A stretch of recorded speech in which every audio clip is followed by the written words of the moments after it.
the first three that I read, you can kind of find part of that was the what we found implemented or established in the Tribal Law and Order Act of 2009, and then part of that was built upon in the VAWA provision in 2013. And so from this resolution, the National Congress of American Indians saw fit to create a task force that would essentially monitor and develop and provide information and opportunities for the National Congress of American Indians, Indian tribes, and nonprofit organizations and our partners to be able to move forward to get us to the place that we are today. So I want to say congratulations to everyone for everything that you have done to help us get here. There's two other pieces that I want to mention in this history section, though, and one is a very important operation of the Violence Against Women Act from 2005, and before that is the consultation. The Violence Against Women Act has always mandated consultation with Indian tribes, and so it is from those consultation events that we have been able to essentially build our case for the shoring up of services that we needed in our local communities, but also to make sure that the federal laws, to really just say that these are not enough. These are not enough for us to keep our communities safe. And so to the point of consultation, this has been everybody's voices that have lent the pressure and created the groundswell that we were able to win this victory with VAWA. And then the other piece of this is that we had allies in this work, and that is the National Task Force on Domestic and Sexual Violence, which is an organization of over 200 nonprofit organizations across the United States in partnership with the National Congress of American Indians and other regional tribal organizations and Indian tribes that participate in. So we want to say that it took a whole lot of strategy and a lot of movement to be able to get us all here. But the last thing that I want to say is thank you so much to tribal leaders, to tribal advocates, to the legal professionals, to tribal organizations, and to our partners at the Department of Justice and at the White House. And so with that, I want to pitch it over to Juana. Hey, Terry, thank you so much. You covered so much in that opening, and I echo many of the things that she just said. As you know, as tribal leaders and prosecutors and court judges and advocates and coalition people on the line, there's so many things to be thankful to you for and the work that's been done. As you know, it took 10 years to get all the things we had with VAWA 05 and now with TLOA. The Tribal Law and Order Act and the due process requirements to work ahead of us. We're going to hear some great conversations. CHIA mission, many of the things we're going to talk about. But listen to our prosecutors and our experienced tribal people on the line, Umatilla, Gila River, and Hopi. This is a beginning of an extended discussion that we get to have. As you know, and we realized when we put TLOA together and expanding the sentencing, and we're going to have another conversation in amending the Indian Civil Rights Act to include this, as well as the provisions that we'll have a good conversation with John Dawson and Sam Hirsch from DOJ with the provisions put in domestic violence, dating violence inside of the new VAWA 13. As you know, we've got a lot of work ahead of us on this implementation. This is the start of some of the series of webinars that we'll be doing. And I'm going to leave it at that for now, because Terry, you did an excellent job of giving a snapshot of where we've been and what we need to do. And Chia, I'll just hand it over to you. I know we got Jax coming on board, who's one of our incredible champions who really helped get this together. So I appreciate you all being there. Go for it, guys. Thank you, Juana and Terry. I'll turn it over to Jax now. Thank you, Chia. And good morning to everyone, and congratulations to all on the historic victory of the passage of VAWA 2013. I just want to start by encouraging each of you to take the time to review the VAWA from cover to cover. Lots of good changes. As you know, during the several years of work to develop the recommendations for Congress to consider in reauthorizing VAWA in 2012, many of your suggestions were incorporated.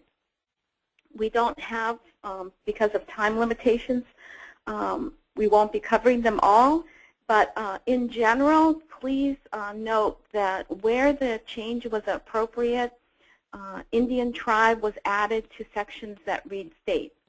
So it would read Indian state and Indian tribe. And where it was appropriate, where the language read state coalition, it was changed so that tribal coalition was added to include tribal coalitions in that language. So basically it reads now state coalition and tribal coalition. So those are two things in general. Also, in listening to this overview, please consider how these individual grant programs can be combined as resources to develop a more comprehensive response to VAWA crimes within your respective tribal communities. I think on the screen, we wanted to note that these VAWA programs and services are the building blocks to protect victims long before criminal prosecutions are needed or occur. So in terms of Title IX, the Safety for Indian Women title, we're going to highlight four sections. In terms of the grants to Indian tribal governments, in this section, it's section 901, what you will find that the purpose area now includes sex trafficking victims, services to and education around sex trafficking in your tribal community. You can use your grant dollars now to address that. It also now adds youth and to non-abusing parents, so services to youth and non-abusing parents. And then additionally, to the concern around code development and policies and legislation, language was added to allow grant dollars to develop, promote legislation and policies. So that was a very good addition based on a lot of the suggestions, concerns, and recommendations. In terms of the grants to tribal government program, in this area, it was also grants to tribal coalitions program, this is a program designed for grants to tribal coalitions within the regions where there are Indian tribes. And basically, the new addition is that these tribal coalitions can also use their funding to develop and promote legislation and policies. One thing that did change was that individuals can no longer apply. The eligible entity to apply to the program is a tribal coalition that is incorporated. And I think the biggest victory and change for many of the tribal coalitions is that the program will now become a non-competitive program, so that each eligible coalition that's recognized by the Office on Violence Against Women will receive an equitable distribution of the funds. So going from competitive to non-competitive, and this type of format in terms of the program is similar to the state, how the state coalitions receive their grant dollars under the state coalition program. In terms of the area of consultation, this is section 903, a very, very critical section that systematically allows for government-to-government dialogue on violence against women.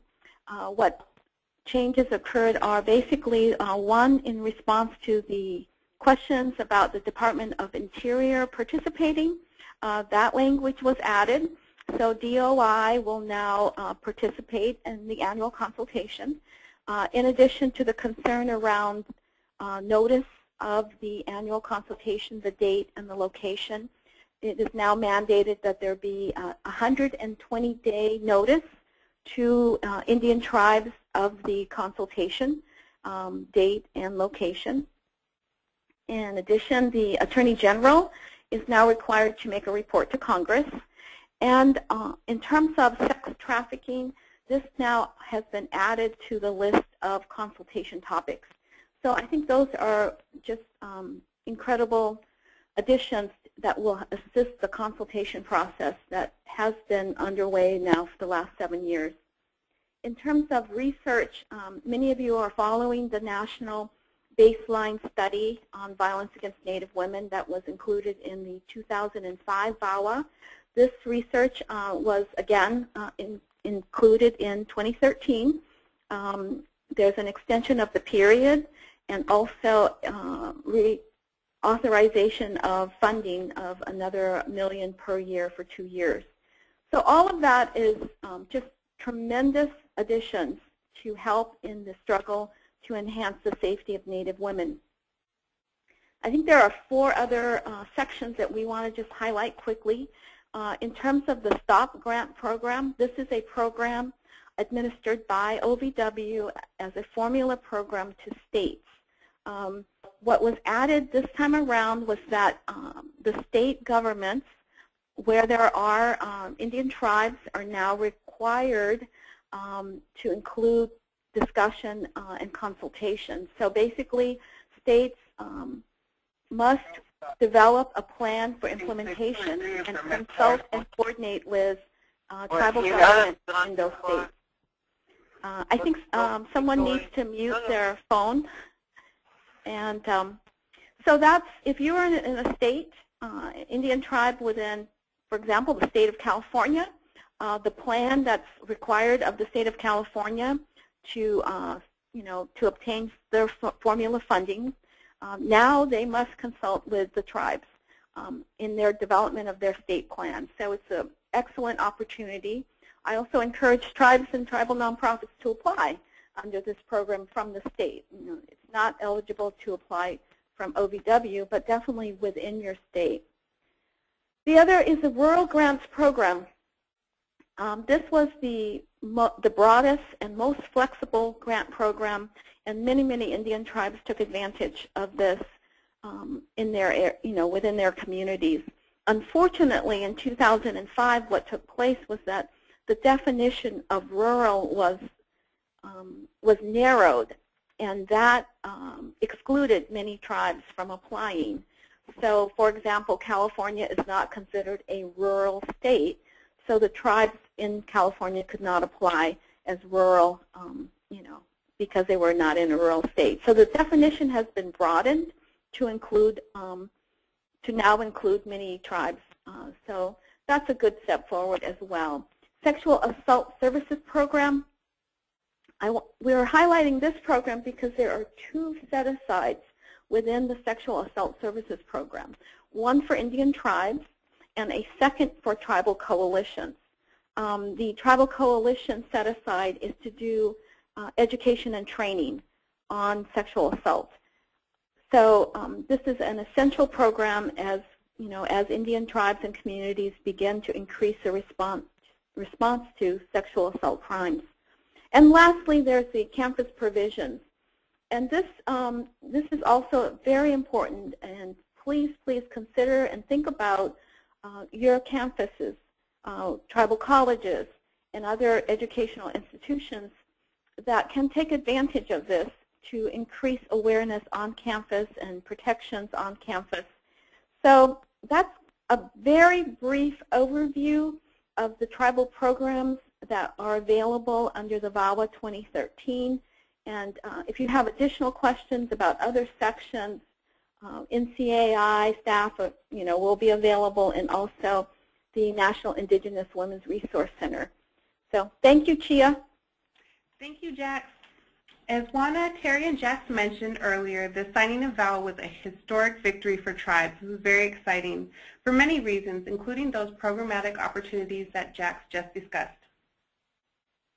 Today's discussion, we will examine the similarities between implementing the Tribal Law and Order Act, enhanced sentencing, and the Special Domestic Violence Criminal Jurisdiction of VAWA. In brief, both require due process considerations, and VAWA entails an additional requirement of jury selection. I'm going to turn it over to Brent Leonard from Umatilla to begin today's discussion, and we're very eager to hear from him because of his experience in implementing enhanced sentencing on the ground. Brent? Howdy. The Tribal Law and Order Act was passed on July 29, 2010. At least that's when the President signed it into law. Section 234A of that act has all the meat of the matter that you have to jump through in order to exercise the enhanced sentencing. And if you do, you can sentence an individual up to 3 years per count and up to 9 years per proceeding.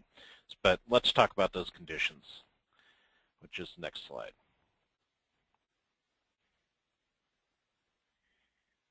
Okay, there are 6 conditions here that have to be met. I'll go through them pretty quickly. First of all, it says felony crime or previous conviction. What that means is that any offense that you define as a felony has to be an offense comparable to one that would be punished as a felony if prosecuted by the United States or any of the states. And second, if it's not that, then it has to be at least a subsequent offense. That is, there has to have been a prior conviction for the same or similar offense. And at Umatilla, we did that by with regard to domestic violence and elder abuse. Basically, if you got a prior DV or a prior elder abuse conviction, your second time around is a felony, which is kind of nice. Second is effective assistance of counsel. What that means is that you've got to provide assistance of counsel at least to that degree required under the United States Constitution. And for attorneys out there, that means you look to Strickland to determine whether or not there's been effective assistance counsel. Third, you have to have a licensed attorney for indigent defendants. Basically, a defense attorney has to be licensed to practice law in any jurisdiction in the United States that applies appropriate professional licensing standards and effectively ensures competence and professional responsibility of licensed attorneys.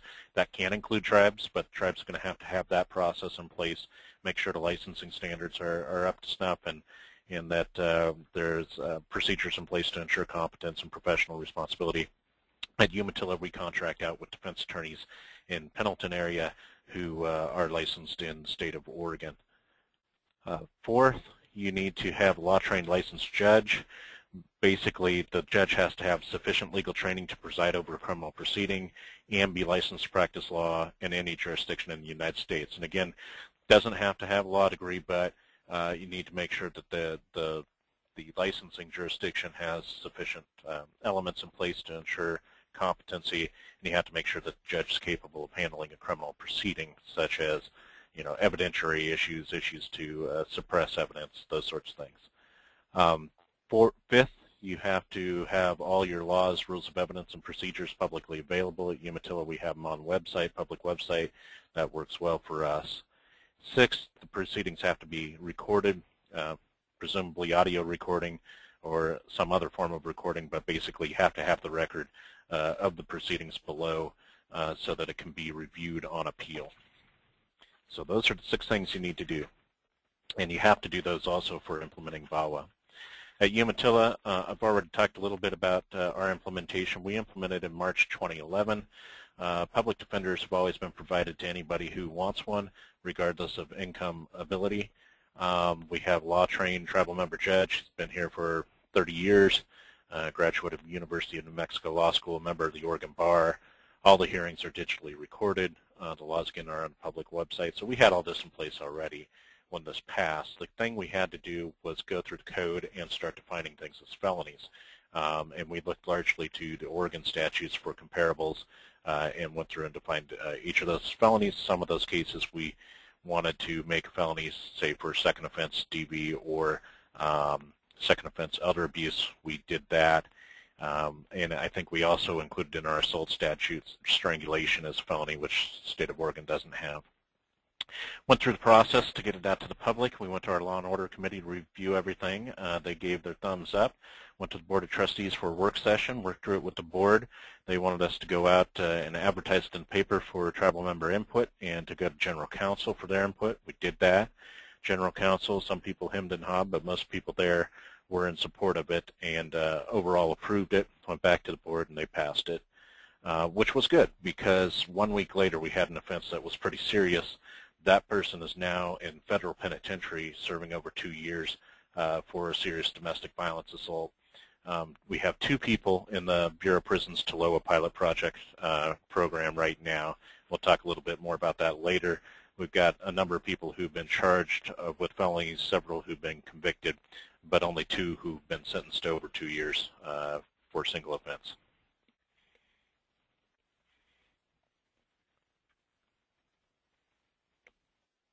Hi everyone, my name is Jill Engel and I'm the Chief Prosecutor for the Hopi Tribe.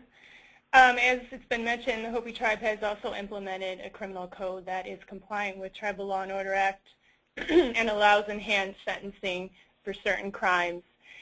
I'm going to talk a little bit about what motivated the Hopi Tribe to implement this and to go through the process. It was definitely sovereignty, to extend their sovereignty, but also because of jurisdictional issues and some other disconnects with federal agencies, there were quite a bit of crimes against women, particularly violent sexual crimes against women, that seemed to be slipping through the cracks and weren't being prosecuted, and the tribe was extremely concerned about that and began to move toward implementing TLOA in 2011.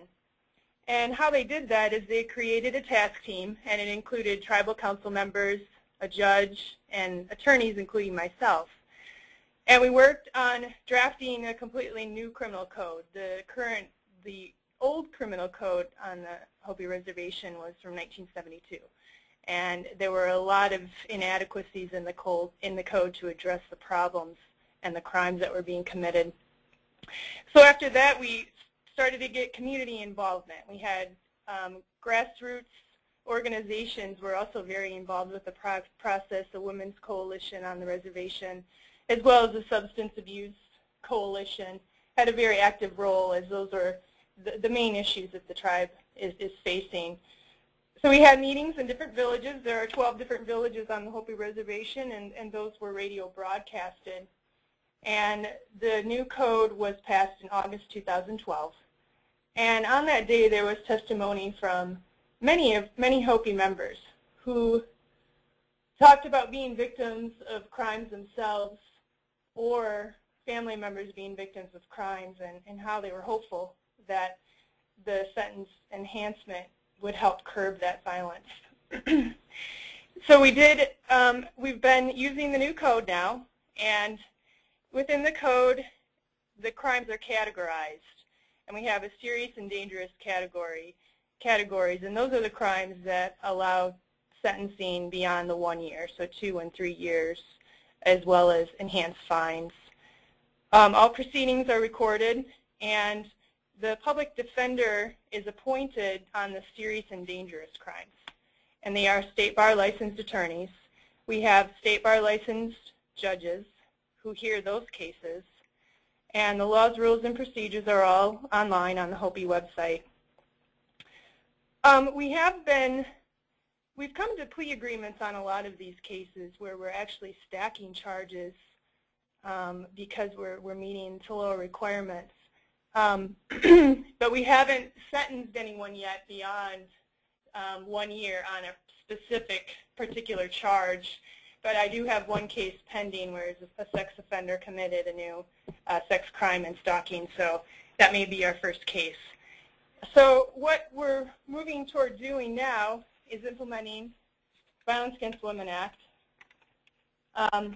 And we also looking to build a new detention facility and alternatives to incarceration, as substance abuse is a major issue on the Hopi Reservation. We too we're initiating the process with the Bureau of Prisons to work with their pilot program and training law enforcement. The tribe did do this without any federal funds. Law and order was a main focus and concern of the tribe, and they did move forward with implementation without federal funds.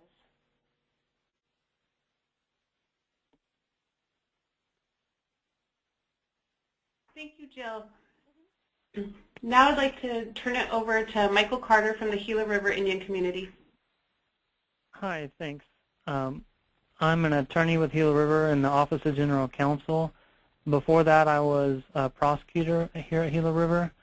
I just want to kind of quickly highlight Gila River's TLOA implementation efforts. Unlike Umatilla and Hopi, we have not yet begun doing enhanced sentencing, but we are close. So after a lot of research and deliberation was done by and presented to our community council, they made the decision to move forward with enhanced sentencing in the summer of 2011. So that was about a year after TLOA, after all this research was done and presented to them, and a lot of consideration was done.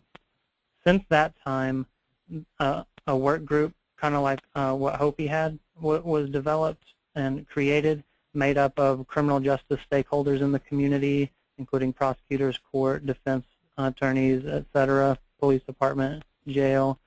And this work group's been meeting about every 2 to 3 weeks since 2011 to revise our criminal code, create rules of evidence, rules of criminal procedure, and sentencing and bail guidelines. Also, 4 attorneys from my office, the Office of General Counsel, have been assigned to this project to lead the code revision. And also, throughout this entire process, the work group has gone out to provide information to community members by presenting it at numerous community meetings and publishing information in the tribal newspaper. When we've been revising our laws, we've been very mindful of satisfying those requirements that Brent went over a little bit earlier that are in TLOA. We made sure that every felony offense that we drafted is comparable to a state or federal felony offense as required by TLOA.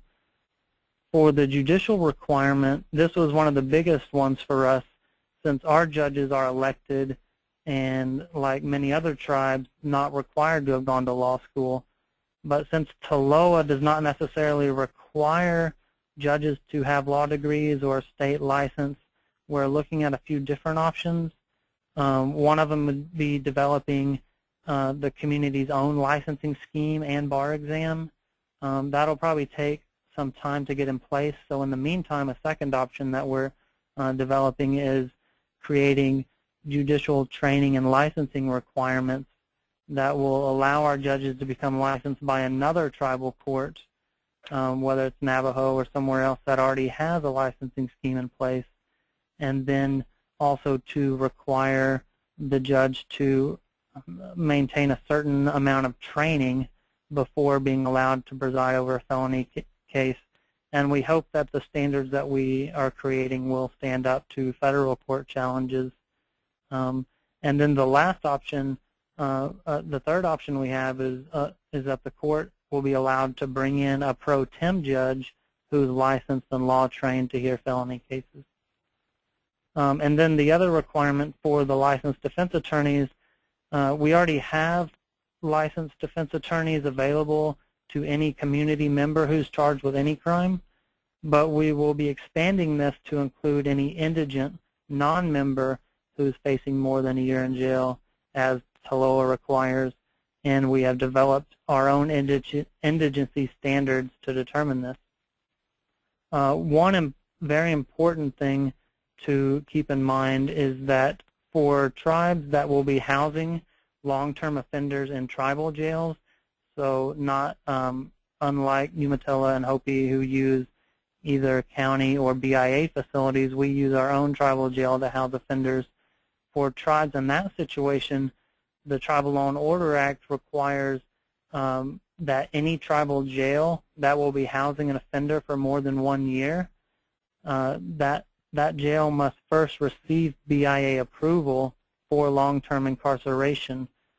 To facilitate this, TLOA required the BIA to develop long-term incarceration guidelines for tribes to follow in order to acquire that approval. And then thereafter, in January 2011, the BIA, in fact, published a notice in the Federal Register of the interim BIA Adult Detention Facility Guidelines, which were made available on the BIA Office of Justice Services website. And we looked at those guidelines, and we've been using those to put together a packet for the BIA to show our compliance with each and every requirement in those guidelines. And we anticipate submitting that packet to the BIA very soon. Our anticipated implementation, and it is anticipated that the new criminal code will be considered for approval by Community Council in May. However, we have built in a January 1st, 2014 effective date for felony sentencing to allow our departments to get ready and to allow our jail to acquire that BIA approval that I just talked about for long-term incarceration. And so that's kind of a summary, real briefly, of what Gila River is doing for TLOA implementation. Okay, thank you, Mike. Brent, would you like to discuss the BOP pilot program? Sure, I think this is a really cool part of the TLOA Act. This allows for tribes to house their defendants, their criminals, in the federal penitentiary. There are certain standards and hoops you have to jump through, and it's pretty narrow. Basically, they have to be convicted of a violent offense that's similar to a Major Crimes Act offense, and they have to have at least 24 months left to serve at the time transferred to federal jurisdiction. But this is incredibly important for Umatilla. We wouldn't really be able to do this very effectively without it, because we got an annual budget for detention of about $90,000 a year, and it's about $55 a day we contract with the county to do that, so that's about $20,000 a year per person. And the two people we have in the federal pen right now, that'd be about $40,000 a year, which is almost half our entire budget. So it's critical for us to be able to tap that service.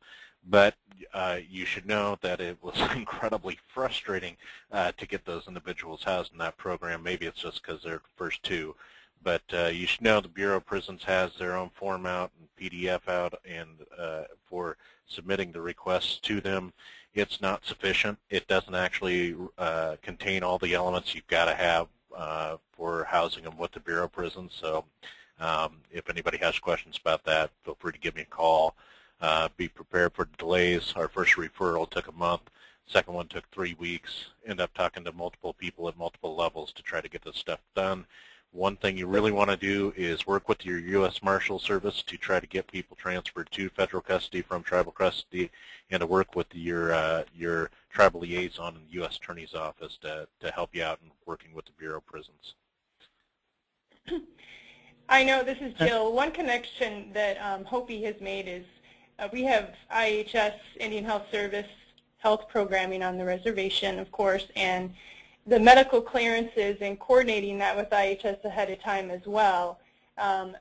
We have Bureau of Indian Affairs Corrections facility on Hopi, and they're so overcrowded and inundating, it's also coordinating with them that when we require inmates to have medical clearances, like to go to treatment programs, it's taking a long time to get that done, and it can take 3 or 4 months. So that's another piece that I know Hopi is working on, is making sure the medical clearances can be done quickly, and that's already figured out ahead of time and collaborated on.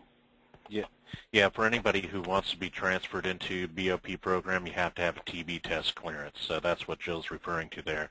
And we were able to transport them from the county to our clinic here and then back to the county. Okay.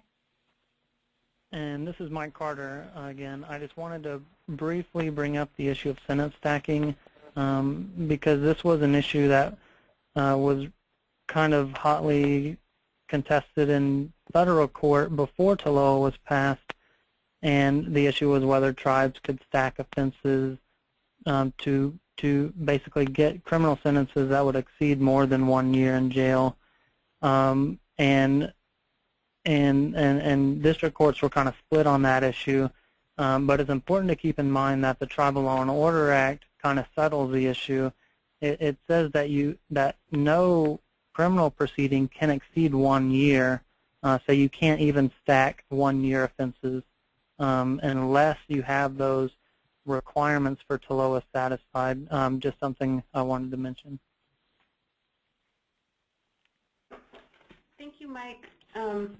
Next, we will turn it over to John Dossett. Hey, sure. Thanks, Tia. This is John Dossett, General Counsel at NCAI, and I'm going to talk a little bit about the Violence Against Women Act, its text. But before I did that, I wanted to say thank you to both Terry and WANA for your leadership in getting this done. It's not often that you find tribal leaders who are willing to spend a decade or even longer, persistently working on an issue like this one, and it was amazing what they accomplished with all of their effort. There are so many others. In my opinion, this is one of the most exciting developments in federal Indian law in quite a long time.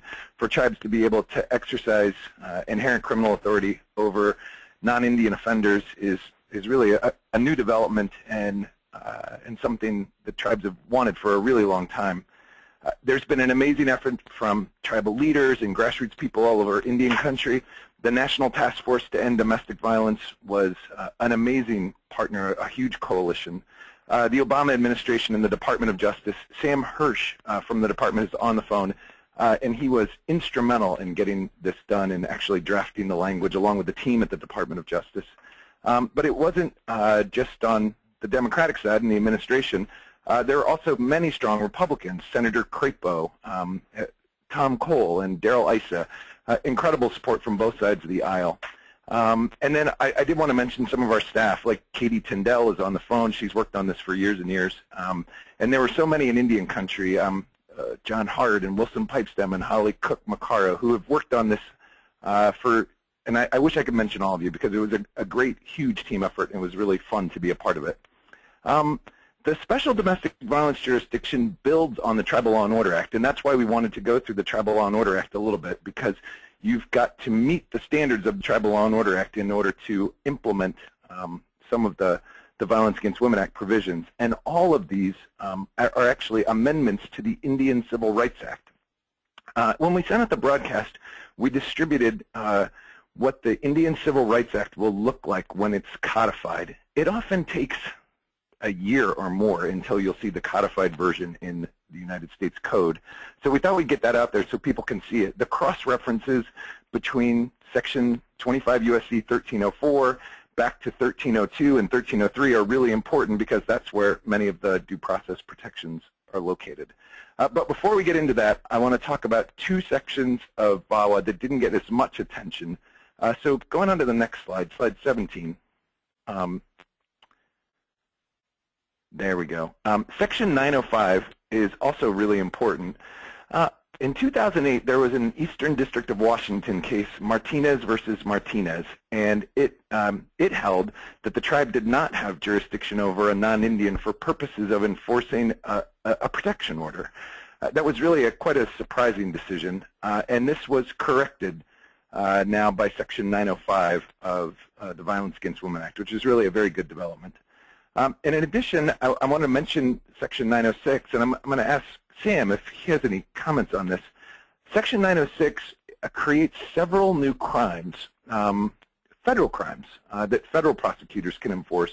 And these are crimes that were, maybe they were under-prosecuted or they were not able to be prosecuted before. And maybe, Sam, perhaps you could tell us a little bit more about what the Department of Justice was thinking about when these provisions were created in Section 906. Thank you, John. And before I address that specific question, let me just thank NCAI and the Tribal Law and Policy Institute for hosting this event and inviting us to participate, and thank all my fellow panelists and everyone else on the phone who played a huge role in getting this historic legislation passed. It was really an amazing team effort.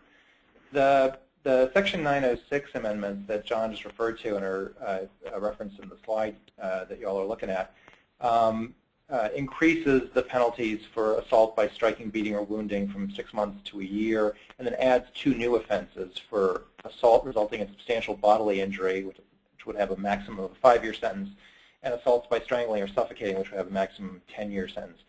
Basically, the idea here is to bring the federal criminal code sort of up to date in terms of what many states have already found is the best way to deal with crimes of domestic violence. As you know, these crimes often escalate if they're not dealt with sufficiently early on. And as the crimes get worse and worse and more dangerous, it's important to have sort of an escalation of potential sentences that is commensurate with the danger level. So states increasingly have strangling and suffocating statutes specifically in recent years, and also sometimes statutes for assault resulting in substantial bodily injury. And we thought the federal law needed to catch up basically with where the most advanced states were on this, so that federal prosecutors would have a similar menu of options in facing serious abusers. So we think this is a great development. The U.S. Attorney's offices are excited about being able to put it into effect, and we think it'll have a really important impact in Indian country. Hey, thanks a lot, Sam. That is really good news. On the next slide, slide 18, you'll see, starting back into Section 904, which is really the meat of the discussion today. One of the best things about this was that the section reaffirmed inherent tribal authority to exercise criminal jurisdiction over non-Indians who commit a group of specific crimes related to domestic violence. One thing that's important to note that this is entirely voluntary and elective for the tribe. The tribe has to take affirmative action to do this. So if your tribe isn't interested or may not be interested yet, they want to do it in the future, you don't have to do this if you don't want to. The other thing that's important to note is that it's not like the federal government or the state governments have lost any jurisdiction. So the federal government still has concurrent authority to prosecute these crimes. And in some places, like in PL 280 states, the state and county governments also have jurisdiction. That concurrent jurisdiction remains, and I think it'll be important to keep the lines of communication open with your other prosecutors in either the federal government or the county government in order to make sure that these crimes are continue to be focused on and the prosecutions continue. One other thing to note is that the tribe's jurisdiction does not apply if the defendant and the victim are both non-Indians. This is, a hangover from the old McBratney decision, but non-Indian on non-Indian crime is not included within the scope of this jurisdiction. So on to the next slide. I thought it was important to put up the definitions because in some ways these are really very narrowly defined crimes. I won't read these in their entirety, but domestic violence is only that violence committed by a current or former spouse or intimate partner of the victim, someone they share a child in common, a person's cohabitating with, and this is defined by the domestic violence laws of the tribe. Dating violence is that crime committed by a person who has an intimate or social relationship with the victim, and that's determined by the length of the relationship and the type of the relationship. So these are, even though this is a very important new legal authority for tribes, it's also a somewhat narrowly defined authority. This doesn't necessarily give tribes authority over child abuse or sexual assault. Those are things that will have to be considered sometime in the future. But for right now, tribes are looking at implementing some very important jurisdiction, and it's important to look at how it's defined. The third area, of course, is the violation of protective orders. If the tribe has issued a protective order, I didn't list this out, but there are some very specific conditions under which the tribe is able to enforce a criminal violation for violating the terms of a protection order. Going on to the next slide, slide 20. These are the due process requirements that tribes have to provide to the defendants, and these will be extremely important, and it basically comes in three parts. First is all of the applicable rights under Section 25 U.S.C. 1302, the Indian Civil Rights Act as it's been known for many, many years, since 1968 in Indian country. All of those rights have to be provided to defendants. Secondly, if there's going to be any term of imprisonment at all, even for one day, that the defendant has to be provided with all of the rights described under the Tribal Law and Order Act. And Brent went through those earlier, those 6 areas. Indigent counsel, law-trained judge, those types of due process protections have to be provided. One of the reasons I wanted to note this is that some tribes may have traditional courts that don't impose jail sentences. And for those courts, they wouldn't necessarily have to comply with this. For example, if they were dealing with banishment or with rehabilitation or other types of penalties, they could continue doing that under a traditional court system.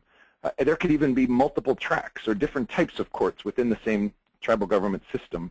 But if you are going to impose any type of imprisonment against a non-Indian, then all of these due process requirements are required. And then the third one is that the defendant, and this is new to the Violence Against Women Act, is that the tribe must provide the right to a trial by an impartial jury, and that jury has to be drawn from sources that reflect a fair cross-section of the community and do not systematically exclude any distinctive group in the community. And this part, I think, will be one of the more interesting parts about implementation. I wanted to ask Brent Leonard about this. In an earlier conversation, you mentioned that Umatilla has already done something like this with your system. How have you guys done it up there? Yeah, it's been a right, actually, that's existed in the criminal code since the early 80s. And what the tribe does is they get the voter registration rolls from the county for a precinct that roughly overlays the reservation. It's not exactly one-to-one, but it roughly does. They use that roll for subpoenaing people to be on juries as well as the enrollment of the tribes. And they send out the subpoenas, and if somebody lives outside the reservation, they can let the tribe know, and they don't have to serve. But they've been doing that for quite a long time. That was really interesting. Sam, do you have anything, maybe from the Department of Justice's perspective on this new jury provision? Well, John, as you say, it is new, and one of the things that we are now starting to do really extensively is engage in both informal and soon formal consultation with tribes and tribal leaders. And this is one of the things we're going to want to consult about. In addition to Umatilla, we know some other tribes that also have non-Indians participating on their juries already, and we want to hear from those folks about how they've been doing that in the past, how it's working, whether they would recommend their approach to other tribes, and so on and so forth. I don't think every tribe will do this exactly the same way. I mean, this requires that tribes develop a proper definition of their community and who is a member of that community.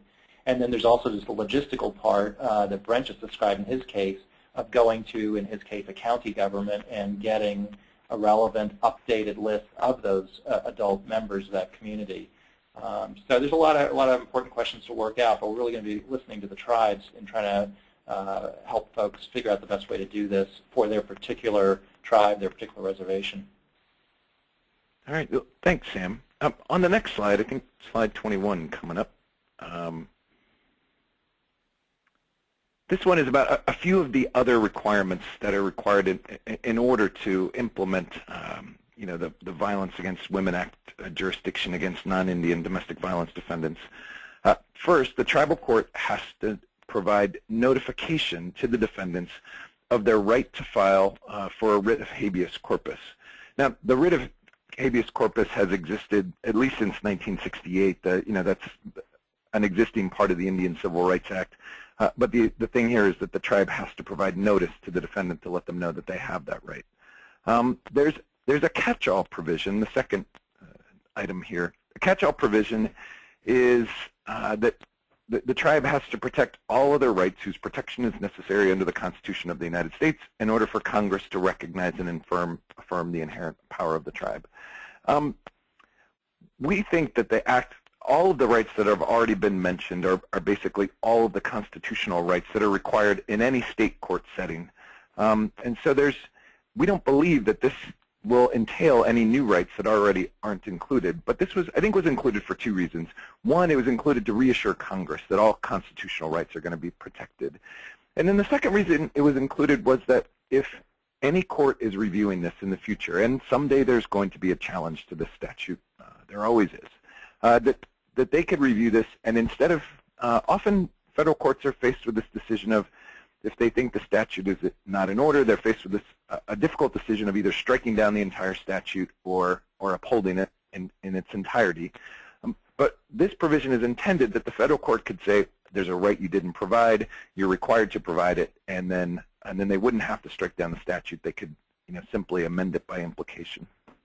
Thirdly, the defendant, it's required that the defendant must have ties to the community, either that they reside in Indian country, they're employed in Indian country, or that they're a spouse or intimate partner of an Indian residing in Indian country or a tribal member. The third one of those requirements is likely to be invoked almost all the time because of the way that the crimes are defined. These are domestic violence and intimate partner crimes, so they'll almost always meet the third requirement. Going on to the next slide. 22, please. There we go. Talking a little bit about implementation, and here I'm going to start to ask Mr. Hirsch, Sam Hirsch from the Department of Justice, some questions, because this is a pilot project for the first 2 years. But for tribes, the Jefferson Keel said this in one of his recent speeches, is that, tribes really aren't interested in putting a lot of people in jail. What they're really interested in is creating a deterrent so that the crimes never occur in the first place. And then secondly, the tribes have the authority, and this was always a part of this, to intervene early and try to rehabilitate offenders, before the cycle of domestic violence gets worse and worse. And thirdly, to protect Native women by incarcerating offenders. And many tribes are going to be interested in this, and I hope a lot of tribes take advantage of these provisions. Tribes are going to have to do some work to get this done, and that's one of the reasons we wanted to include, Hopi and Umatilla and the attorneys from Gila River, because these are tribes who they're actually doing it. There's a lot of work to do, but it's achievable. There's the criminal and procedural codes may need to be amended. Police training may be very important for investigations of domestic violence incidents. Victim services are going to be really important. It's from what we know, it's difficult to prosecute a crime if the victim isn't willing to testify, and that the victims have to be supported with shelters and advocates in order to, make them willing to participate in a prosecution.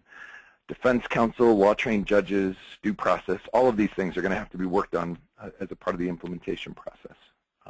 On the next slide,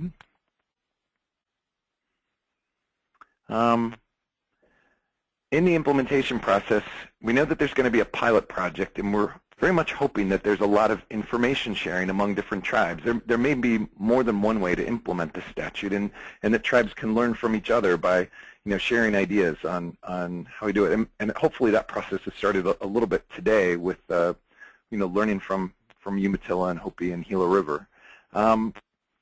Tribal community engagement seemed to be really important as well. We heard from all three of those examples that they all engaged the community, reached out to them. That's a part of the process of passing new laws, new tribal laws, is going to be engaging the community.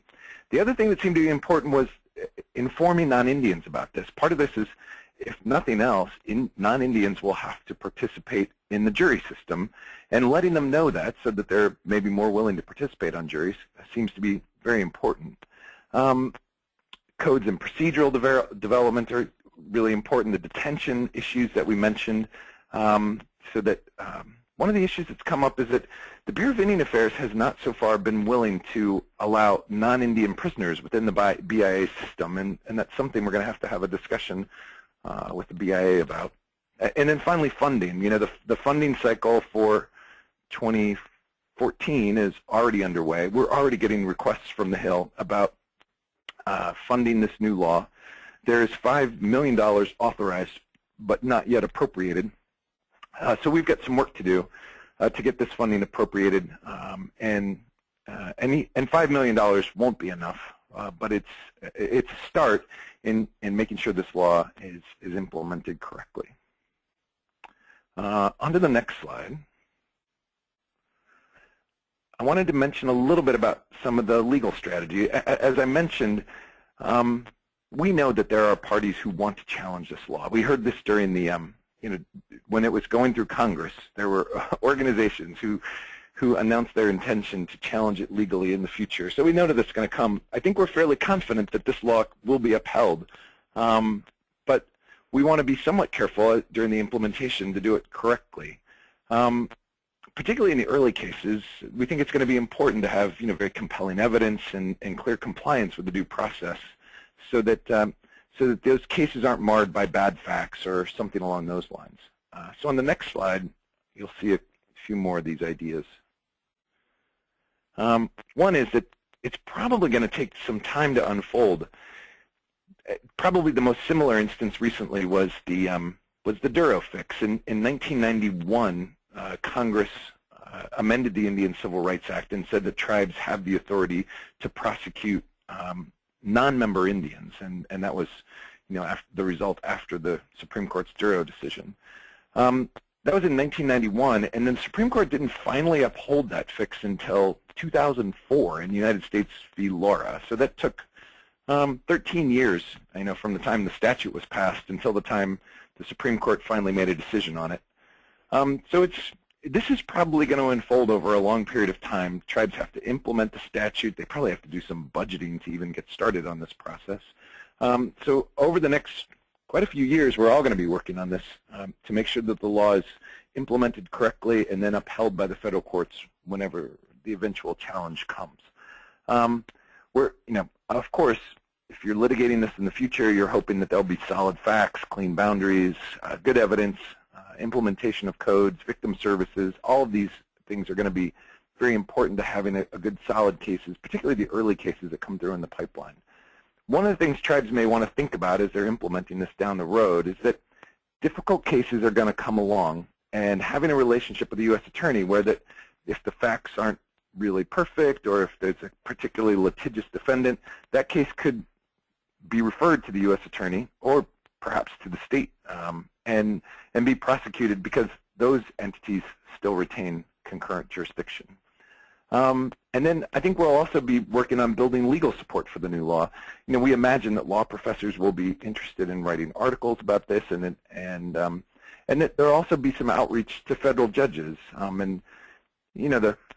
The Ninth Circuit, for example, holds a conference every year where they learn about new legal issues, and we can do some outreach there to sort of educate federal judges about the new law.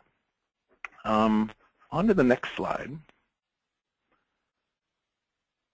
And here's the final point where I really wanted to maybe ask Sam a question was, this is going to be a pilot project for the first 2 years. None of this is applicable during the first 2 years, and tribes have time to amend their codes and get their procedures in place. However, during the first 2 years, tribes who wish to take advantage of this more quickly can request that the Attorney General of the United States approve them to go ahead and start exercising this jurisdiction.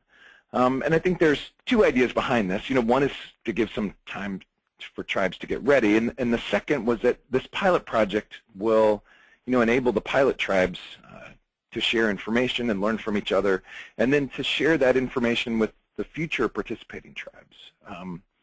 So I wanted to ask you, Sam, about the Department of Justice and maybe what you guys are thinking so far about the pilot project over the next 2 years. Thanks, John. Obviously, this is an incredibly important priority for us. The entire statute as you've been describing was one that the department originally proposed in 2011 to Congress, and we followed it very carefully through the legislative process. So we very much care about getting this right.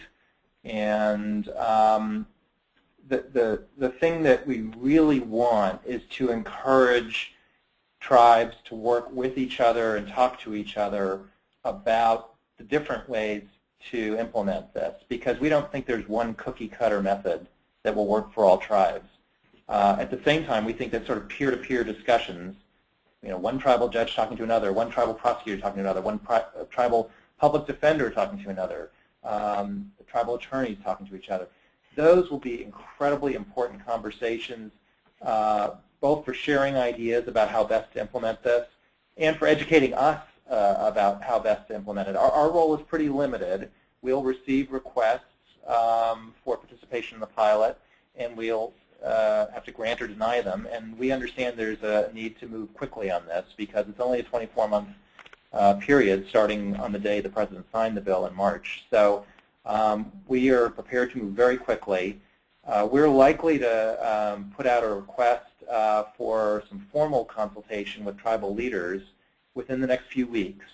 And we're hoping to hold formal consultations probably in May so that we can get feedback from the tribes and get ideas about how to do this.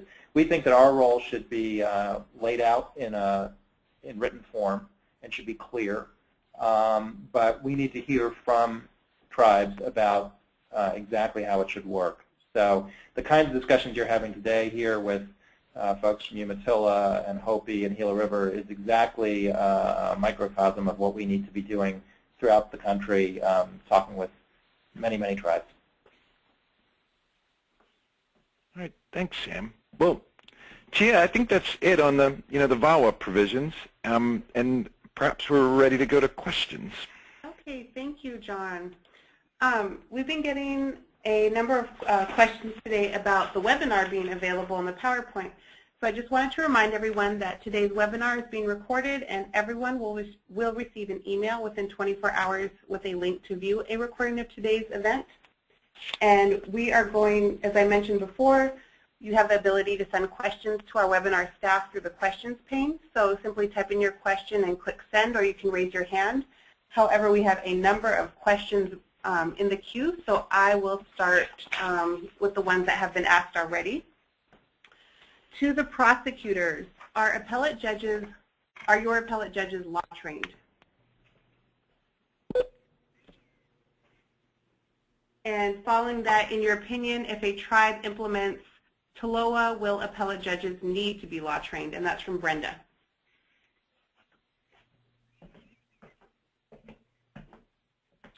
This is Brent. I think that the provisions in TLOA say in any felony proceeding, presiding judge shall have sufficient legal training and be licensed to practice law in any jurisdiction. So that includes any judge presiding at the appellate level as well as at the lower court level. At Umatilla, we don't have a standing appellate court, but if a matter is appealed, the judge who handled the case at the lower level, which is our only judge, he brings in judges from outside to sit as a panel to hear the case. This is Jill. I would agree, Brent. Hopi does have an appellate court. We have 3 appellate court judges, and they are all law-trained, state bar licensed attorneys. And this is Mike from Gila River. Our current law requires that the panel of 3, that only one of them has to be licensed. So that's something we're looking at for felony is possibly changing that. But right now we only have one license requirement for a licensed attorney judge on the appellate panel. Great, thank you. I have a question from Deborah. Can you explain sentence stacking? As I understand it, tribes may max out at 1 year unless certain requirements are met. In that case, I understand the max is 3 years per offense, 9 years per case. Is this true?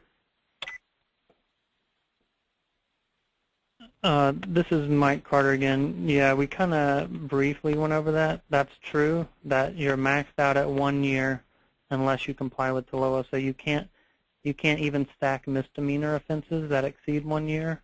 It's a 1 year ceiling unless you comply with TLOA.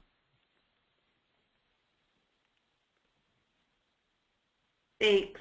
I have a question from Danielle.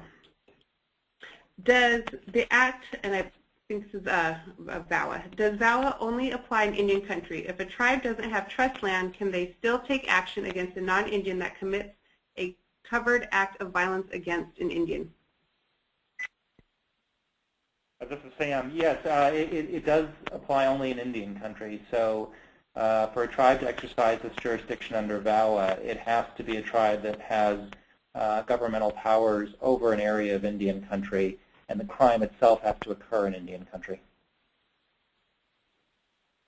This is Brent, but Indian country is larger than just a reservation. It's reservations, dependent Indian communities, and allotted trust land. Absolutely.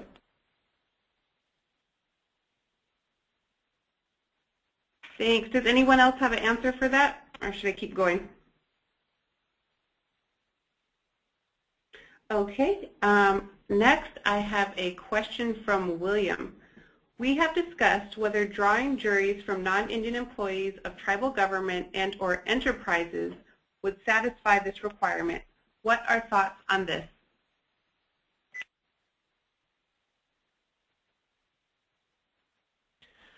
This is Brent from Umatilla. I think that's a good way to go.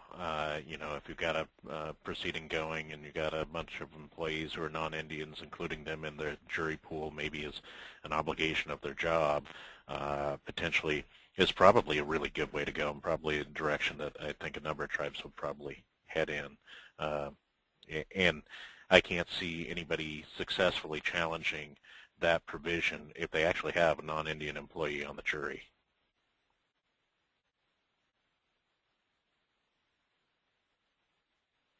Thank you, This is Brent. Sam. One example I know is from the Tulalip Tribe's Law and Order Code, and it requires that the jury pools include non-Indian residents of the reservation as well as non-Indians, this is a quote from their code, who have been employed by the tribes for at least one continuous year prior to being called as a juror. There's just one example. I'm not saying that there's obviously many different ways to do this, but it's interesting that some tribes at least have already got something like that in their code.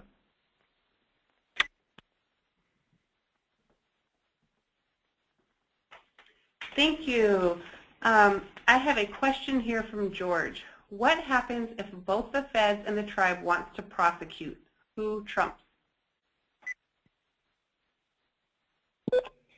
This is Sam again. I think it's really important. It's important now everywhere for tribal prosecutors and federal prosecutors to be in coordination and conversation as much as possible. Back in, I think it was January of 2010, the Deputy Attorney General of the United States put out a memo to all U.S. attorneys that had Indian country in their districts, accentuating the importance of coordinating with their tribal counterparts and working with them on all sorts of crime issues, and specifically on domestic violence issues. And that need, which already exists everywhere in my view, is accentuated with the passage of VAWA as tribes start to exercise this special domestic violence criminal jurisdiction. As far as I know, there is no hard and fast rule saying that one system trumps the other, that there's no race to the courthouse that I'm aware of, but there's an obvious need to coordinate and figure out a sensible division of labor, which is often going to depend on a case-by-case, defendant-by-defendant analysis. And you can't obviously have the same defendant subject to trial in two different places at the exact same time, just to give you one example of a need for coordination. The whole gist of what this bill is suggesting is that with the new 10-year offenses for strangling and suffocating and 5-year offenses for assault resulting in substantial bodily injury, the federal prosecutors are going to have a whole new set of tools for dealing with the extremely dangerous forms of domestic violence. And with the new tribal criminal jurisdiction that John and everyone else in this call has been describing, the tribes are going to have a new set of tools for dealing with misdemeanors and felonies that are subject under tribal law to sentences up to 3 years, stacked potentially up to 9 years. So there's kind of a natural division of labor here where the federal folks focus on the most dangerous felonies, and the tribes, if they want it, can take much greater control over lower-level felonies and misdemeanors. So I don't know that there'll be that much tension there, and I think that whatever there might be can be virtually eliminated through continuous conversations between tribal prosecutors and federal prosecutors at the U.S. Attorney's Office. Hey, Sam, this is Juana. Can everyone please mute their lines? Thank you. Sam? Hello? Yes. Hey, I just, and the question that was asked, whether one trumps the other, what's important to say also, Sam and John and those of you that are at the table, that we make sure that they know that if it goes to federal, based on that relationship you're describing, Sam, the tribal case doesn't disappear. And that was one of the concerns we had in issues, that it just doesn't go into erases, because we have the option for the perpetrator to choose options when they get into court. But I just wanted to make that clear, because I know there's a lot still to work out, and I'm okay with that, what you said, but it's really critical to let you know that it doesn't disappear because it goes federal. Juan, I want to accentuate what you're saying. I think that's an extremely important point. One of the beauties of this bill is it recognizes and affirms that this is inherent tribal sovereign power being exercised. That means that it's in no way an exercise of federal prosecutorial power. It's inherent tribal power.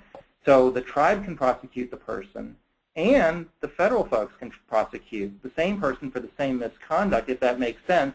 One can go before the other can go after. But they can both do it if that makes sense. So if a person, for whatever reason, is acquitted in one form, they can still be prosecuted in the other.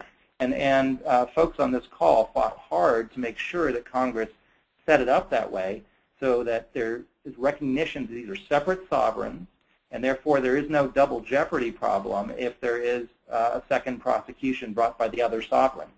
So that's a great point you raised, Juana. This is Jill. I wanted to mention, just add to that, that the Hopi tribe, we have prosecuted cases against defendants who had been prosecuted federally, and this has come up. We're in close collaborations with the District of Arizona U.S. Attorney's Office, and I am a Special Assistant U.S. Attorney through the Tribal Law and Order Act, and that's been really beneficial in the relationship, having the training at the U.S. Attorney's Office and building upon that collaboration so we can look at individualized factors of the case. You know, what's going to best deter the crime, what's going to best protect the victim, and other factors determine who is going to go first and what's going to be the best outcome. Thank you. Now we have a question from Dorothy. How will Gila River and Hopi implement the jury requirements?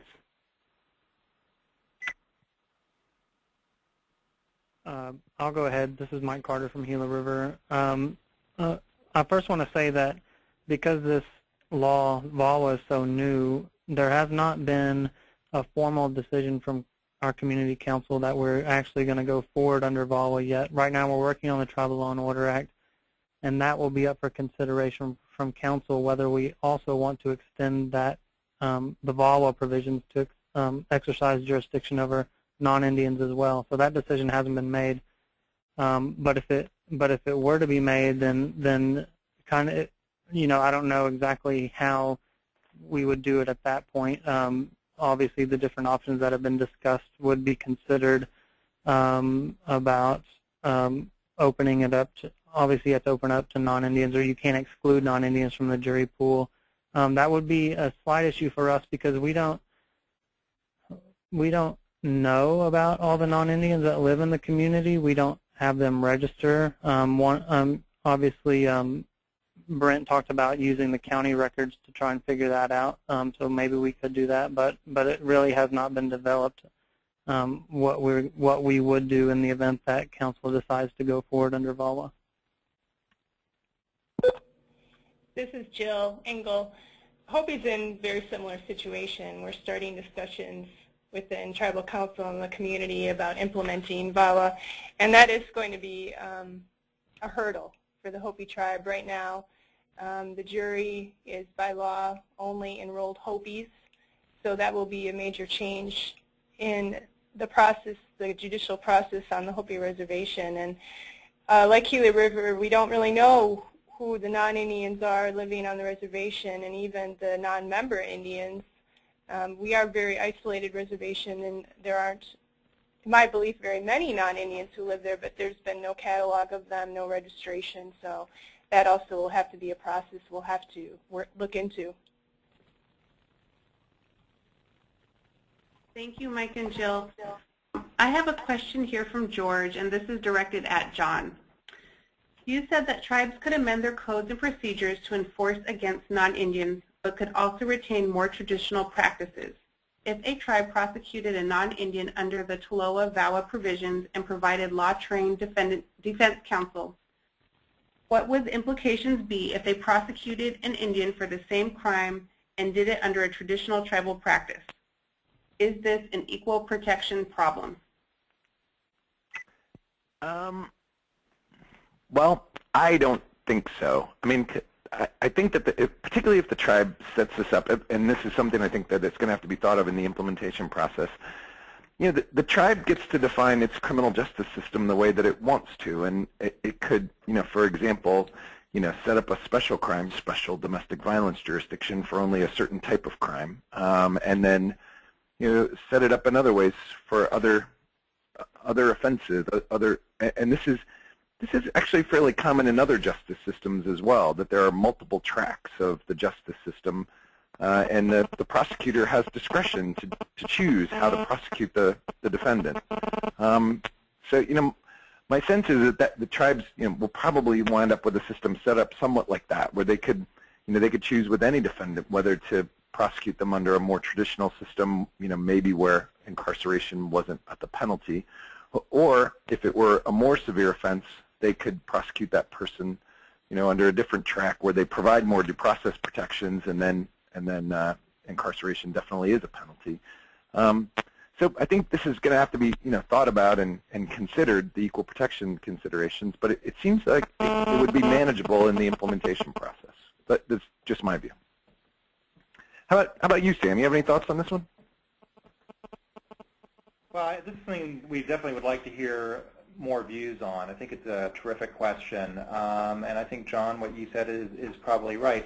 If you had two prosecutions where they were exactly identical, going before the same court, under the same rules, for the same criminal offenses, and the only difference is that the tribe paid for and appointed counsel for an indigent non-Indian defendant while refusing to do so for an indigent Indian defendant, I think that might be quite problematic. But that's not what the question described, and that's not what John's answer described. I think the idea of having an entirely separate system that maybe doesn't lead to incarceration, is based in the tribe's traditions and culture and customs, but applies only to members or only to Indians, is a very different matter. So I think what you said makes a lot of sense, John. But these are tough questions, and we're going to want to hear, again, broad input from many tribes on what they think about this. This is Brent. That's a really interesting question, I think. And think about it strategically as a case actually progressed in court. It would be the non-Indian defendant, I assume, raising the issue of lack of equal protection, that they didn't get the opportunity to go through this traditional court that an Indian does. And I think one way, just thinking off the top of my head, you might be able to get around that if you want to do that, is allow them to affirmatively waive all of their rights under this provision to proceed in that manner. I don't know, but that's one thought. And that would at least take away their ability to claim that there's an equal protection violation, because they're given at least an opportunity to proceed in traditional court if they concede to everything. Although there may be all upon issues there. Thank you, John, Sam, and Brent. Here's a scenario that someone asked. If a non-Indian commits a crime against a non-member Indian and both are not residents of the reservation, how does this play out?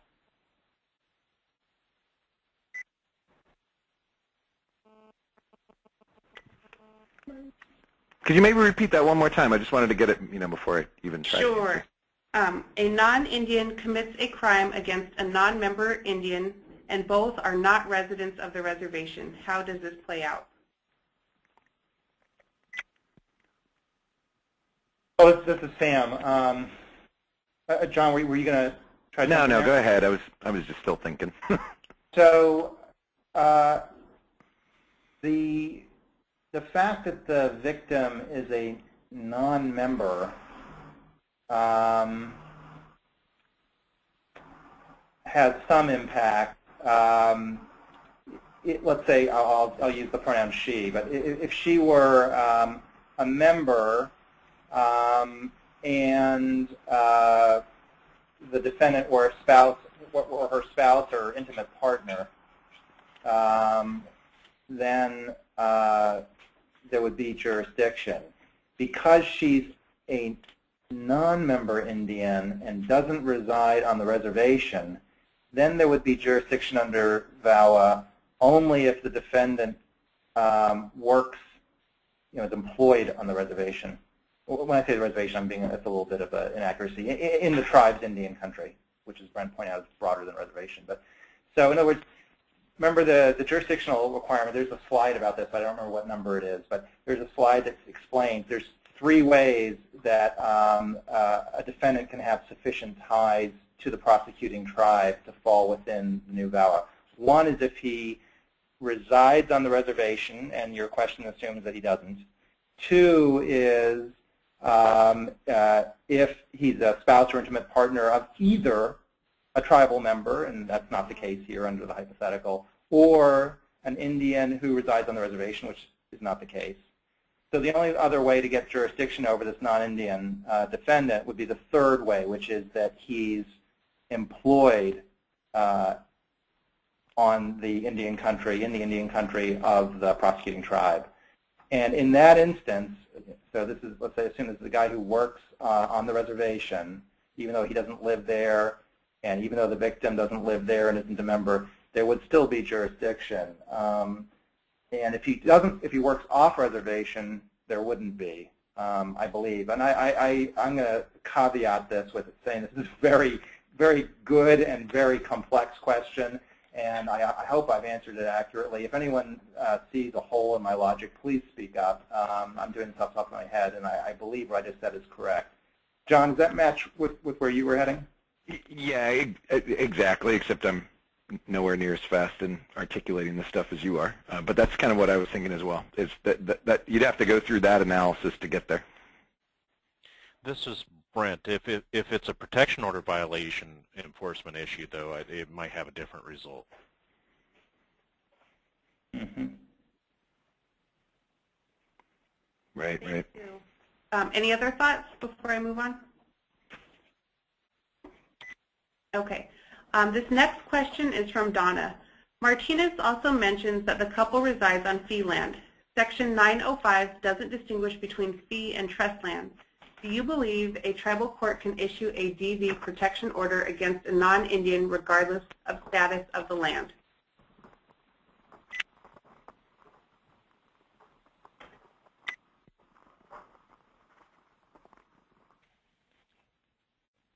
This is This my is part. Brent. Yeah. Yeah, I was going to say as long as it's within the Indian country of the tribe. Yeah, VAWA specifically says that it applies to Indian country, so you don't have to worry about that analysis that Martinez did. As long as it's Indian country, then it doesn't matter if it's fee or trust. Absolutely. Yeah, I think that was the Martinez case was a case where they lived on fee land within the reservation boundary, so it was it was intended to address that situation. So this is Sam. That's exactly right, and it's even broader than that. So first of all, it covers any matter arising anywhere in the Indian country of the tribe. So it doesn't matter what the ownership status of the land is, which was an issue, as John just said, in the Martinez case in the Western District of Washington back in 2008. The other thing is, even if it doesn't arise somewhere in the tribe's Indian country, if it's otherwise within the authority of the tribe for whatever reason, it's also covered. So you can imagine a situation where it may be one tribal member and another tribal member, but it's just off the reservation and outside of Indian country. But it could be that would be covered for under tribal law, and there's nothing that would, in the language of 905, that would prevent that from being a valid exercise of the tribe's civil jurisdiction. Thank you. Next, I have a question from Kevin, and this is a follow-up to Brent's answer about jury questions. If a tribe defines community for a jury, can it draw on employees to satisfy this requirement, or must the jury pool also reside on the reservation? Well, I think that's an open question, but I honestly think that if you're pulling non-Indians who work on the reservation regularly and you actually have them on the jury, the defendant isn't going to have much of an argument in federal court on appeal. And I think if a tribe regularly has employees in that pool, and there's a sufficient amount of employees that are non-Indian, I think they're going to get past that argument in front of a district court judge and probably an appellate court judge. But of course, it's an open question.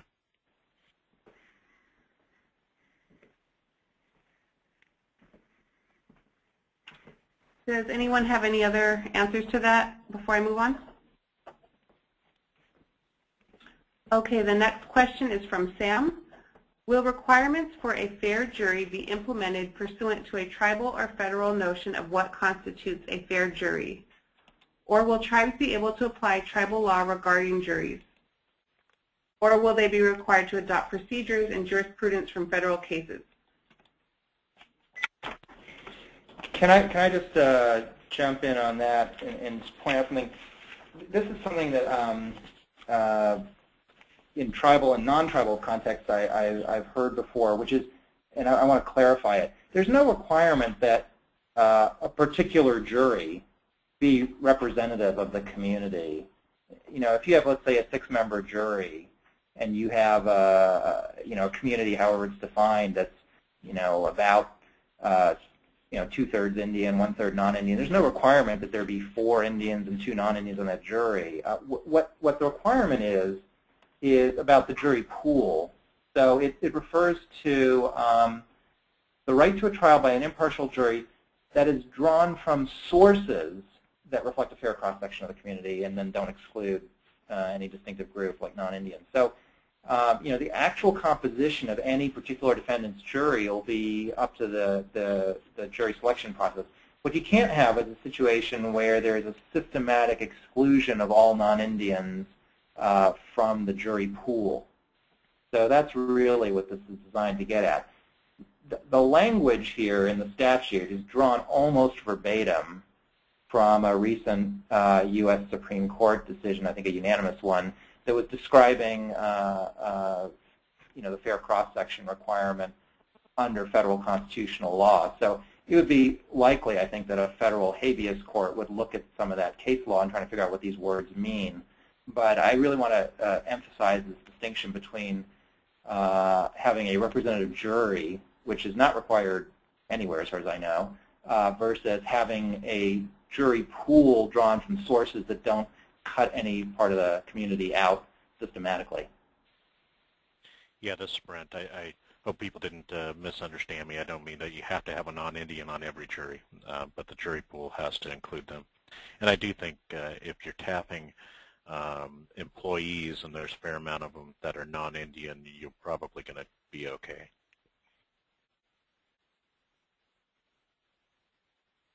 Thank you. This next question is from Gretchen. What additional capacity needs or implementation success stories are you hearing about?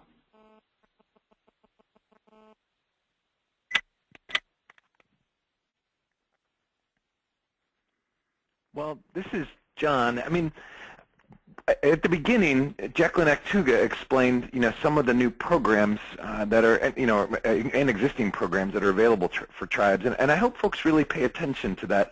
Everything we've heard from prosecutors, both federal prosecutors and tribal prosecutors, is that it's very difficult to prosecute these cases unless the victims are supported. They're not going to be willing to testify unless they're feeling safe from their abuser, if they're, that perhaps some sort of a shelter system, a victims advocate system. Those are, from everything, I don't have direct experience with this, but from everything we've heard from prosecutors, those are very, very important. And to me, that seems like one of the areas that even if your tribe is not yet ready to jump right into exercising jurisdiction, it would be time to build those, services and advocacy, support systems so that you'll be ready to do that down the road, and there are grant programs available for that. Those seem like they're really very important. Other than that, most tribes have enormous needs with their criminal justice systems. And this goes from judges to prosecutors to public defenders. I think funding for public defenders is going to be really, really important for many tribes, but general funding of the entire justice system will be important. Other than that, success stories, there are a whole lot of tribes who are doing great things. I think Eastern Cherokee, Terry Henry is from Eastern Cherokee. We heard terrific things about their Tulalip. A lot of tribes around the country have really improved their criminal justice systems a lot, and I think we're hoping to work quite a bit with the NIJA, the tribal court judges on on the implementation and on continuing to share information about tribal justice systems into the future. I think we're also going to learn a lot from the Tribal Law and Order Commission is studying the criminal justice system in Indian country. There's a lot, Jefferson Keel is on the commission, a lot of great commissioners, and they're going to be issuing their report probably in the near future, and I think that's going to have a lot of recommendations about how to improve the criminal justice system in Indian country overall. Anyway, that's my initial thoughts. Anybody else?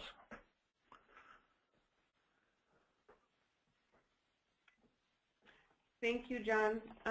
Next, I have a question from Alicia. It's my understanding that for those tribes whose police department is contracted with the federal government, they are unable to detain non-Indians. First, is this accurate? Second, how will this work with new VAWA provisions? This is Brent from Umatilla. We 638 contract all of our law enforcement, and we actually exercise all authority.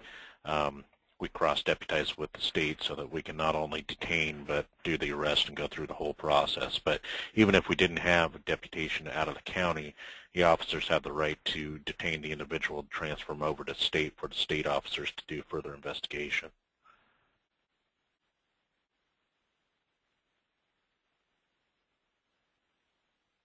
Thank you, Brent. Next, I have a question from Steve. The criminal jurisdiction for violations of protection orders is limited. The statute says that only those parts of the protection orders that restrains violence / threat / contact can be criminally prosecuted. What was the thinking behind this limitation? This eliminates prosecution for something such as interfering with custody or visitation rights.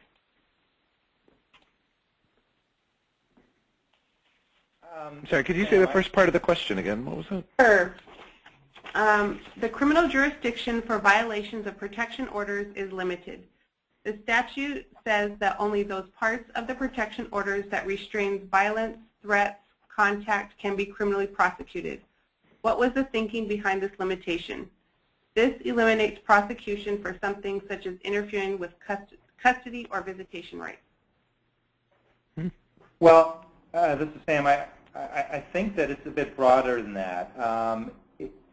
An act, I'm actually reading from the statute, it covers an act that violates the portion of a protection order that prohibits or provides protection against violent or threatening acts or harassment against, sexual violence against, contact or communication with, or physical proximity to another person. So anything that involves communication, speaking with somebody, or physical proximity, getting physically close to somebody, doesn't have to be an act of violence, doesn't have to be a threat, doesn't have to be harassment, would be covered. So I think it's actually broader than the question might suggest. And custodial interference itself might be considered harassment. Great, thank you. Next, I have a question from Ann. Will any funding be offered or targeted towards indigenous defense under TLOA or VAWA?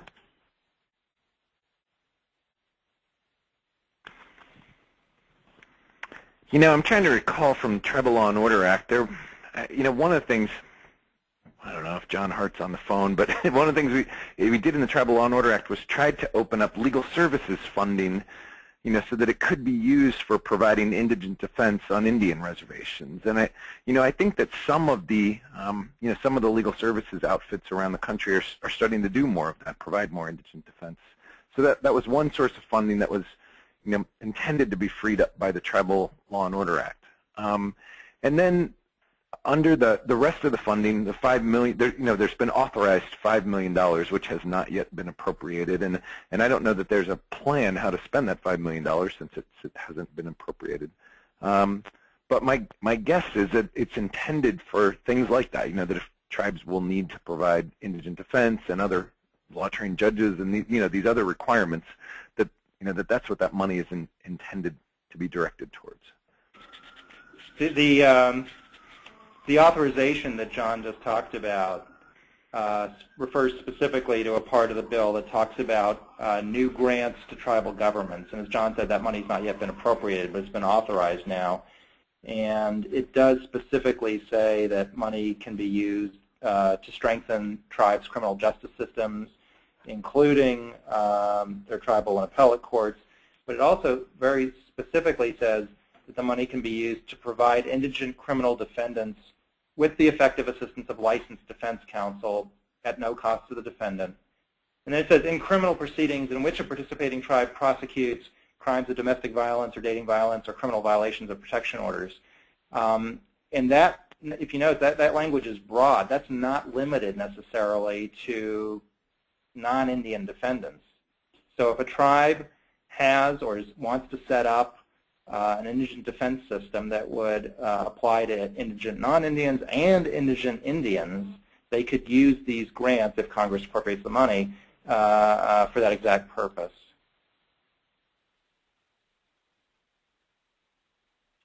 Thank you.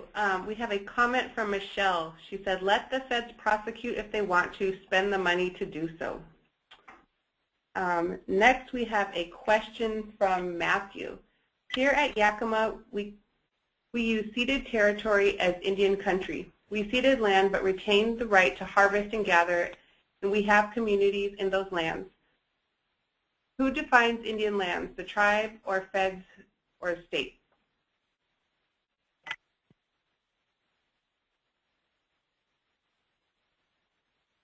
Well, I think Brent earlier read out the definition of what is Indian country, and that defines where a crime would have to occur for it to be covered by this newly recognized jurisdiction under VAWA. There's a separate question, I'm not sure if the question is going to this, about what defines the community, a fair cross-section of which has to be represented in the jury pool, and that's not necessarily the same thing. So the tribe could govern an area of Indian country, its reservation, maybe some other lands as well, and that could be one geographic scope. And what constitutes a community could be a subset of that, or it could be bigger than that. It just depends on how the tribe can reasonably define the relevant community. You could imagine a tribe with a huge expanse of territory might contain multiple communities. We have tribes whose lands span 2 or more states.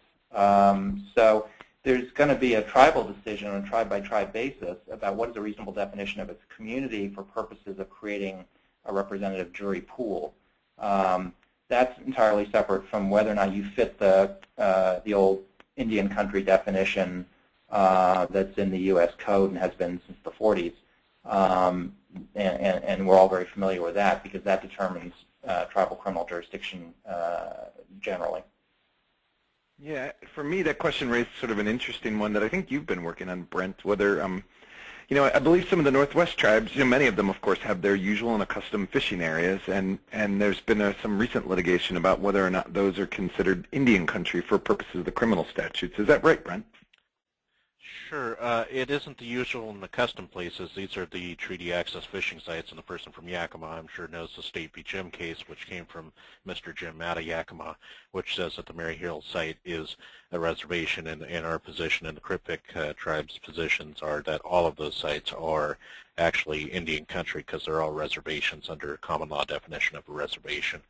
But with regard to the ceded lands, Yakima may consider that they're Indian lands, but it doesn't qualify as an Indian country under federal definition for criminal jurisdiction unless it's either a reservation, dependent Indian community, or allotted trust land.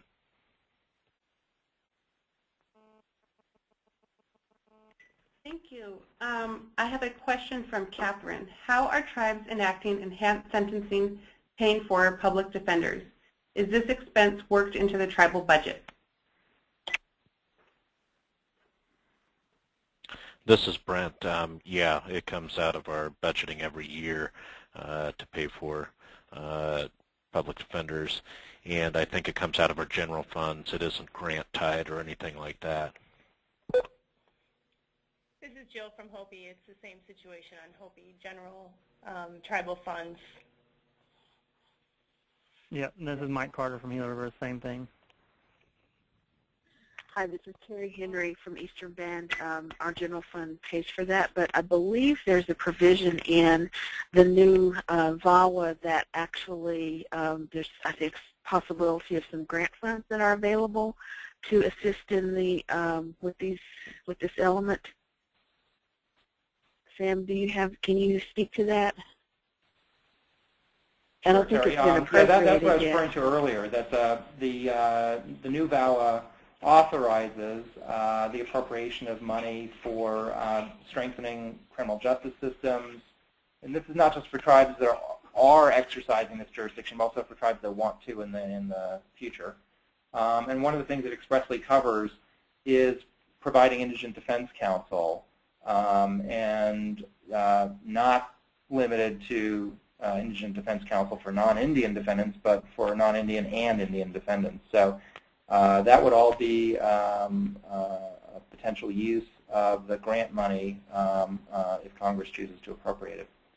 And this is Brent again from Umatilla. I think in our recent CTAS proposal, we've actually asked for additional funds in order to cover costs of indigent defense.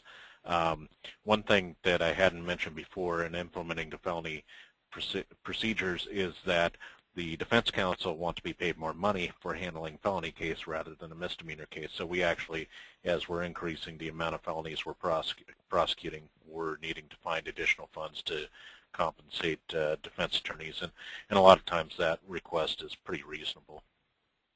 Just to follow up on Brent's point, I didn't mean to suggest that the only source of federal funds for tribal indigent defense counsel would be from this new statute. There are existing sources, and I don't have at my fingertips the details, but if folks want to contact us as a department, we'd be happy to fill you in on what existing streams exist.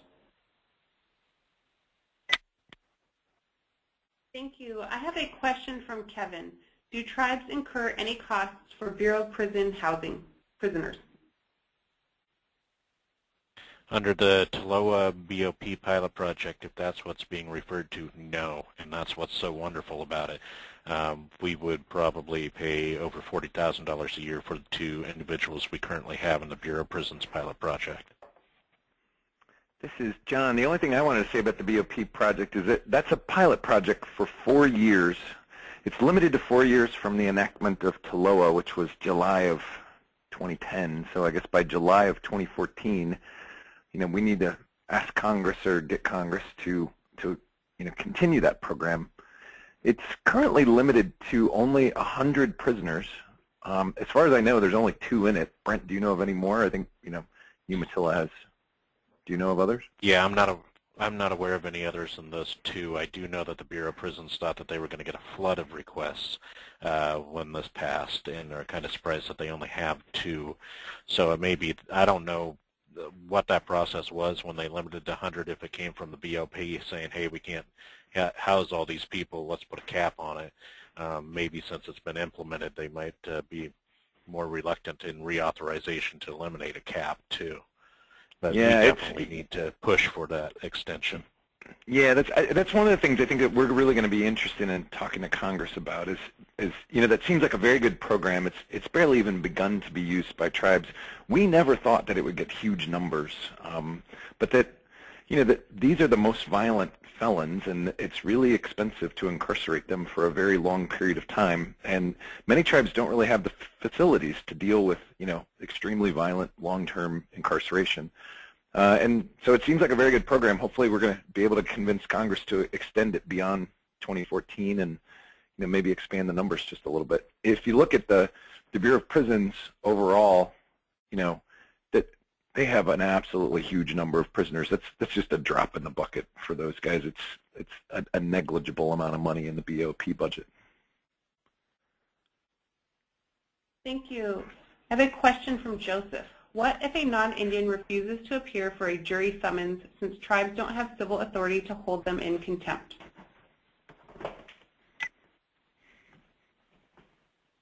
This is Brent from Umatilla. I think tribes may have civil authority over a non-Indian, but regardless, at Umatilla, if somebody really doesn't want to serve, they aren't going to end up serving.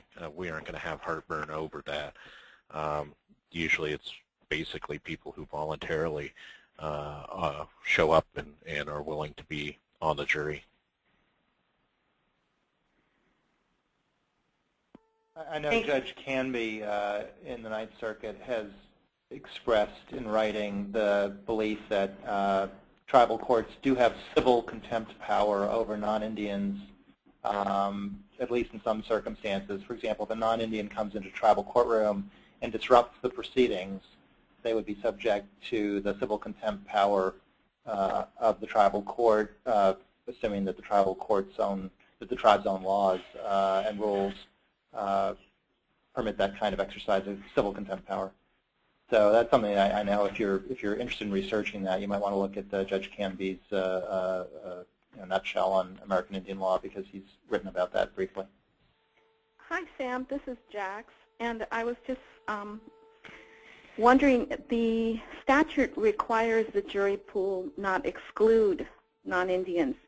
So in terms of the question, I don't think it would impact the authority of the tribe to exercise the criminal jurisdiction, because the non-Indian in the example would be refusing to participate in the invitation, and it is open and was made by the tribe. So I think that's another twist on it. If the tribe cannot enforce or chooses not to use its resources to require someone to submit to the jury pool. Is that right? I guess. That's a great question. I think the scenario you have to be fearful of is a case where there's really just no non-Indian participation, even though there are clearly non-Indian residents or otherwise members of what anyone would consider the community. And it's going to be a sort of practical question, I would think, that has to be resolved tribe by tribe and perhaps case by case. But the question you raise is a really interesting one, and one we need to think more about. Thank you. I just wanted to let everyone know that we're running out of time here. I wanted to pose one more question to the panel before we end. Many tribes are working on implementation. How can tribes get together and share best practices and learn from each other? This is from Julie.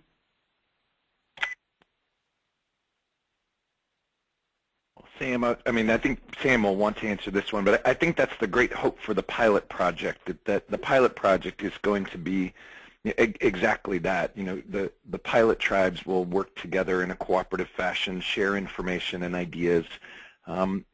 We interviewed some of the tribes who worked on the self-governance pilot project back in the early 1990s, and that's exactly how that worked. And in fact, that effort is continuing. There still is an organization of self-governance tribes that's still in operation, and they hold an annual meeting. So, our hope is that something very similar occurs with this pilot project, that it takes off and really becomes a great forum for information sharing. John, I agree totally. If the tribes, like I said, we're about to launch into some very serious consultation with tribal leaders. If the tribes tell us that a key part of the pilot project will be to facilitate and encourage those kinds of tribe-to-tribe, intertribal discussions, we will do everything we can to make that happen and to be helpful and to assist and not get in people's way, because we really think that is the road to success. After 2 years, the pilot project will be no more, and what will be left will, we hope, be a bunch of different ways on different reservations of implementing this, that other tribes down the road who had nothing to do with the pilot project can look at as examples and say, well, I like what this tribe did on jury pools, I like what that tribe did on indigent defense, I like what this third tribe did in terms of domestic violence offenses being well defined in their criminal code. We're going to patch that together, we're going to change a few things around that fit our circumstances better, and we're going to make it work for us. Because the thing we know more than anything is that cookie-cutter solutions don't work, Washington-based solutions don't work.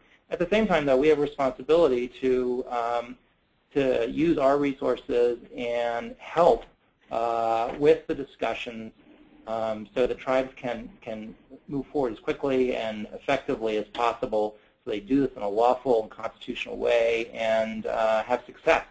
And we very much want that. So we're going to be consulting. We're going to be reaching out to folks probably on this call, and many of your colleagues, many of your friends, many of your leaders of your tribes, and looking for input. But if what we hear is that that's how the pilot project should be used, as John just described it, we'll do whatever we can to make that happen. Thank you. I apologize to all of those of you who have posed questions and we weren't able to get to them. We will work with the panelists and follow up with you after the webinar. On behalf of NCAI and TLPI, I would like to thank all the panelists for participating today, and thank you to all of you who have called in and who have attended the webinar. I would also like to give a special thanks to all those of you who worked very hard on this webinar. And again, we will send out a link to the webinar within the next 24 hours. So, hey, Chia, just one thing at the end is, if there are other webinars that you might be interested in, NCAI putting on, going into some of these topics more specifically, please let us know. Send us a comment, and because we'd like to continue to share this kind of information. So, we'd like to hear what you're interested in. Thanks very much. Thank you, everyone.